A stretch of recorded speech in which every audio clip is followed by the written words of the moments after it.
Olá, boa tarde. Eu estou dizendo porque a minha filmagem é hoje de tarde, domingo, dia 22 de junho, né?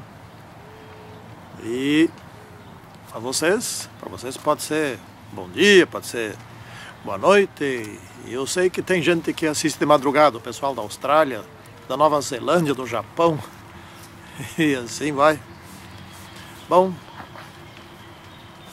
eu já tinha feito a gravação do vídeo da lição número 2 e deletei.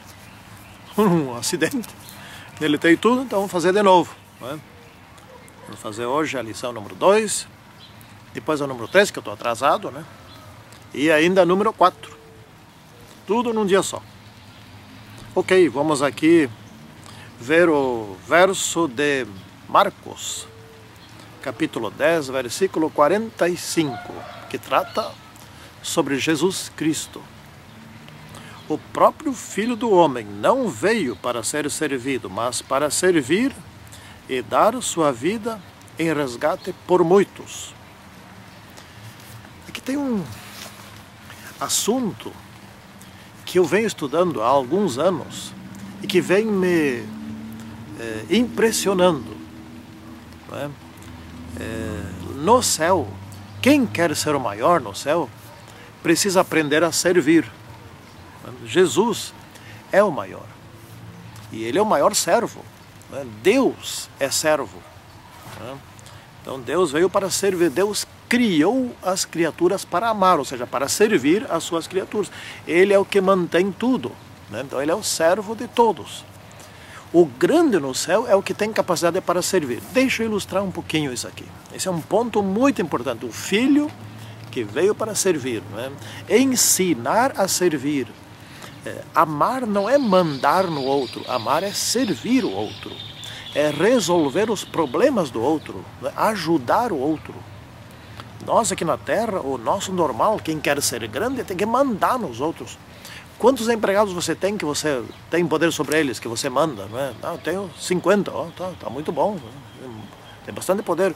O outro tem 500, o outro tem 5 mil, o outro tem 50 mil. É o presidente de uma grande multinacional, né?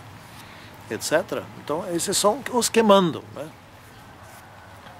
Aqui a nossa presidente do Brasil, ela tem 200 milhões, né, que serve a ela e ela manda neles. Então, mas Deus tem quantos bilhões de criaturas que ele serve, não que ele manda. Essas criaturas não precisam ser mandadas por Deus, essas criaturas amam a Deus, exceto aqui na Terra, né? Então, quando existe amor não precisa haver domínio, não precisa haver controle. Controle eu não digo, não precisa haver poder sobre as criaturas. As pessoas, os maiores servem os menores. É assim mesmo. No céu é o contrário daqui na Terra. Lá que está certo, aqui que está tudo errado, né? Então, esse verso aqui é muito apropriado, né? De Marcos 10, 45. O próprio Filho do Homem não veio para ser servido, mas para servir e dar a sua vida em resgate por muitos. Ou seja, qual é o maior serviço que Cristo, o Filho do Homem, veio prestar aqui na Terra? Dar sua vida pela troca da morte de todos nós. Quem quiser aceitar, né? Então o Filho do Homem, ele é humano, filho de Adão, descendente de Adão, né? Conforme está em Daniel, capítulo 7, versículos 13 e 14 também, principalmente no 13, ali aparece a expressão, não só ali, em muitos outros lugares, a expressão, o Filho do Homem, né? Deus, Filho do Homem, Deus, Filho do Homem, né? Ou seja, descendente de homens, descendente de seres humanos. Então é Jesus humano, né? Jesus era um ser humano, Jesus nascido aqui na Terra era um ser humano. E naqueles tempos, eu aprendi numa lição anterior, uma coisa muito importante, né? Que vejam bem, queria esclarecer aqui mais uma vez. Gente, eu não sou teólogo, certo? Eu não sou pastor e também não sou teólogo. Eu sou um membro leigo. Minha formação é na administração de empresas, sou professor do curso de administração de empresas. Né? Tem muita coisa que eu não sei, eu estudo a lição com dedicação, etc., para depois explicar para os outros de uma maneira mais simples, mais simplificada. Essas lições, esses comentários não são para grandes estudiosos, para doutores, etc. É para gente simples, como eu, que tem dificuldade mesmo em entender as lições. Né? Então eu procuro traduzir em palavras simples, um comentário. Né? Então aqui, Jesus, um ser humano. Jesus Deus, nunca deixou de ser Jesus Deus, nunca deixou de ser Deus. Ele não se transformou, ele, numa criatura mortal. Não foi isso que aconteceu. Né? Continuou sendo Deus. E aqui se formou um ser humano. Então, aparentemente, parece que são dois, um paralelo ao outro. Né? E nós podemos ver, e Jesus, ser humano, morreu. E depois assumiu a divindade, algo que nós precisamos estudar mais, né? E continua vivendo, essa humanidade de Jesus Cristo continua. E a sua divindade também. A divindade não morre, não deixa de existir, não se muda, não aumenta na sua capacidade, nem diminui na sua capacidade, nem nas suas qualificações. Deus é sempre o mesmo, Deus nunca muda. Né? Então é algo muito profundo, que precisa ser estudado. Inclusive tem uma pergunta para vocês, né, que eu não sei responder. Eu já quero antecipar que essa não é uma questão importante, não é uma questão de salvação, não é uma questão de fé, não é algo que, se me traz uma dúvida, eu sou capaz de sair da igreja, não tem nada a ver com isso, apenas uma curiosidade. Se existe a resposta, gostaria que alguém me enviasse, algo fundamentado. Né? Palpite eu também tenho, né? Ou seja, assim, como é que foi que Jesus se formou aqui na Terra? Criança, bebezinho. Esse espermatozoide do pai não tinha. Isso eu tenho certeza. E o óvulo da mãe? O nascimento de Jesus desprezou o óvulo da mãe ou aproveitou? Não sei. Eu respondi isso. Uma curiosidade que eu tenho, e outros já me perguntaram também sobre isso. Vários já me perguntaram. Faz muito tempo que eu venho pesquisando um pouquinho daqui e dali e nunca encontrei a resposta. Não sei se tem. Né? Mas se alguém tiver, me envie por meu e-mail, que eu ficarei muito grato. Né? Gostaria de satisfazer essa curiosidade. E se não tiver, um dia no céu eu vou perguntar. E vamos esclarecer muitas coisas que não são hoje necessárias que a gente conheça. Não é? Muito bem. Mas Jesus, filho do homem, e Jesus também filho de Deus. Não é? Ou seja, ele era divino. Ele era filho do Pai Celeste. Né? Filho de seres humanos aqui na Terra, como também filho do Pai Celeste. Não é? Como falei antes, eu não sei se Maria só forneceu, como a gente hoje fala muito, barriga de aluguel, né? Isso eu não sei. Mas uma coisa eu sei. Jesus nunca deixou de ser Deus. Ele se tornou ser humano, ele se formou um ser humano mortal, sujeito a pecar.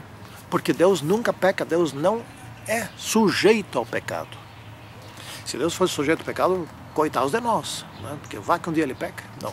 Deus nunca está sujeito ao pecado. Mas como Jesus Cristo, ele se tornou alguém na condição de Adão antes do pecado. Né? Ou seja, ele veio sem pecado. E também se tornou alguém na condição de Adão depois do pecado, mas sem ter pecado, mas sujeito a pecar. Né? De modo que ele estava nas mesmas situações como nós hoje estamos. Mas também ele era o Filho de Deus, ele era divino.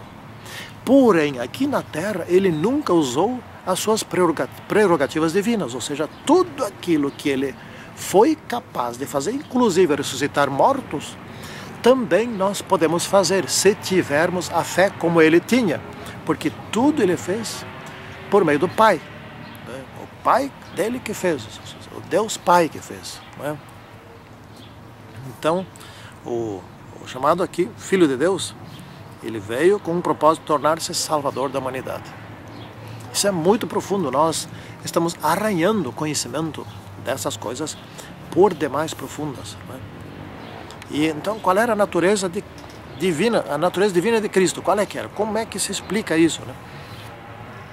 Bom, Cristo, muito embora nascesse ser humano, aceitava ser adorado, perdoava pecados, não é? Então ele era também natureza divina. É bastante significativo isso. Ele era um Deus mortal? Não. Ele não era um Deus mortal. Ele era mortal, mas como mortal ele não era Deus.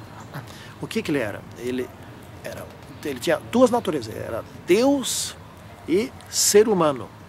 O homem Jesus Cristo era um ser humano mortal, sujeito a pecar, mas preservou-se a natureza divina e os dois estavam juntos. É difícil de explicar, né? Bem difícil de explicar. Precisamos estudar isso aí com mais profundidade. Os fariseus chegaram a acusá-lo de blasfêmia porque ele dizia que era filho de Deus, né? Os fariseus recusavam aceitar a alegação de que ele era filho de Deus, porque não se encaixava nas suas prerrogativas de Messias, né? Como é que alguém pode ser Deus? Ele nasceu aqui de Maria, de José, que é Deus da onde? Né? Mas aqui tem coisas importantíssimas, coisas que nós vamos começar a estudar aqui na Terra. Estamos começando a estudar, mas não vamos concluir. Não é que existam dúvidas. O que existe é que nós precisamos iniciar esse estudo e aprofundá-lo, né? Então Jesus disse aqui, eu sou o que sou, né? Não há como compará-lo, não tem como. Ele tinha o mesmo poder do Pai, diz aqui, né? Eu sou a ressurreição e a vida, diz aqui, né? Eu sou o Salvador, só podia ser Deus, né? Mas também veio nas condições tais que pudesse morrer por nós e que pudesse ser testado na lei de Deus para ver se obedecia ou não obedecia, né? Então ele é um ser autoexistente, de existência contínua, que vinha da eternidade, que nunca surgiu, nunca teve início, né? E que continua para a eternidade, né? Eu sou é o título maior do Senhor, né? E impressionante, já falei, Cristo aceitava adoração, né? Isso é uma coisa muito importante. E a sua missão era mostrar para nós como é Deus, né? Os deuses falsos, os deuses de ira, de vingança, que brigam, que etc e tal, se guerreiam entre si, assim por diante, se vingam, essas coisas todas, né?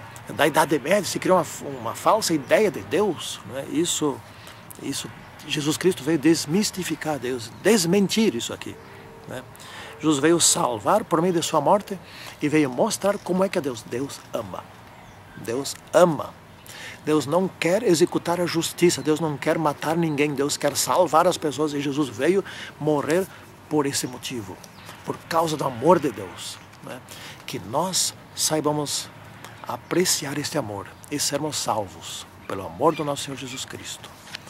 Santíssimo e grande Deus que está nos céus, abençoa-nos agora, abençoa-nos neste estudo, neste aprendizado, especialmente que nós nos apeguemos ao nosso Senhor Jesus Cristo e sempre estejamos ao seu lado, para que sejamos salvos por Ele, em nome do Senhor Jesus Cristo. Amém. Tchau, até o próximo estudo.